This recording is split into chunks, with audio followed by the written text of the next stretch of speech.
Olá pessoal, tudo bem? Pessoal, essa semana no quadro Saúde é o que Interessa do programa Encontro Marcado, a gente vai conversar um pouquinho com vocês sobre infecções.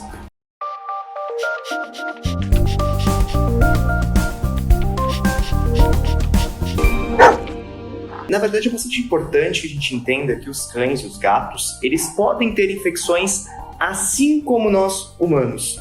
Em algumas situações, inclusive, são bactérias ou fungos parecidos. É claro que, eventualmente, nós podemos ter também fungos específicos do cão, bactérias específicas do cão ou do gato, que seja, e que não vão passar necessariamente para nós humanos. Mas algumas dessas infecções que eles apresentam podem transitar entre humanos e animais, tudo bem? Mas a gente vai falar com vocês principalmente para entender o porquê que no pós-operatório seu médico veterinário sugere um antibiótico, porquê que antes de um procedimento cirúrgico o seu veterinário sugere um antibiótico e porquê também a gente sempre pensa em fazer tratamentos que previnam algumas infecções. Vou dar exemplos para vocês de locais muito comuns de infecção. Por exemplo, a cistite.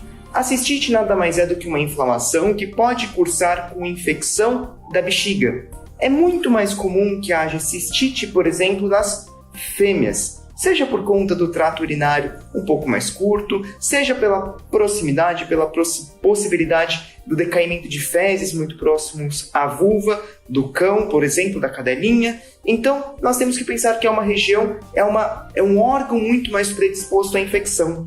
E a partir do momento que nós temos uma predisposição à infecção, a gente tem que entender quais são os sinais clínicos dessa infecção.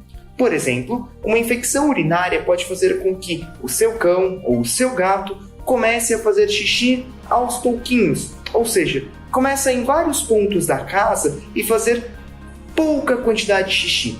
Em algumas situações, inclusive, essa urina ela pode ter uma coloração avermelhada por conta de sangue ou até mesmo amarelada, em situações em que você tem uma infecção urinária um pouco mais grave, inclusive evoluindo para um quadro que nós chamamos de piúria, ou seja, uma quantidade de pus na urina.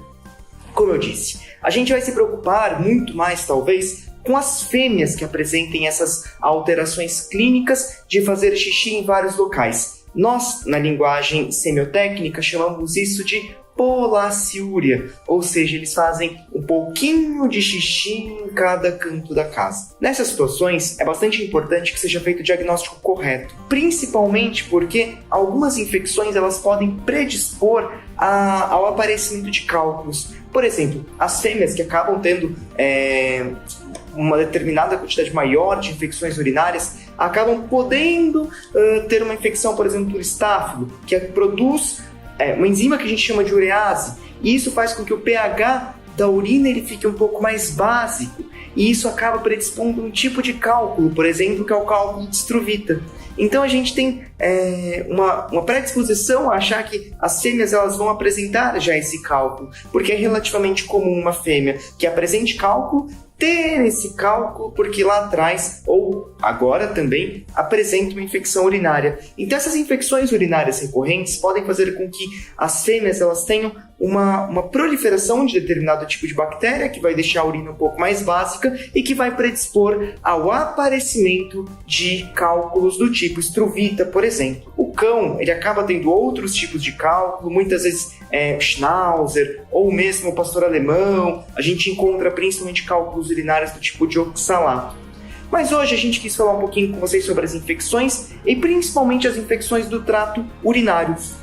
No próximo vídeo eu vou conversar um pouquinho com vocês sobre as infecções associadas ao trato urogenital, principalmente as infecções uterinas em fêmeas que podem causar outras alterações, como por exemplo essa infecção uterina que é conhecida como piometra. Todo mundo que tem uma cachorrinha em casa já se preocupou, teve que se preocupar ou talvez se preocupará em relação à piometra, principalmente nas cadelinhas não castradas. Tá certo, pessoal? Então, até o próximo vídeo, pessoal!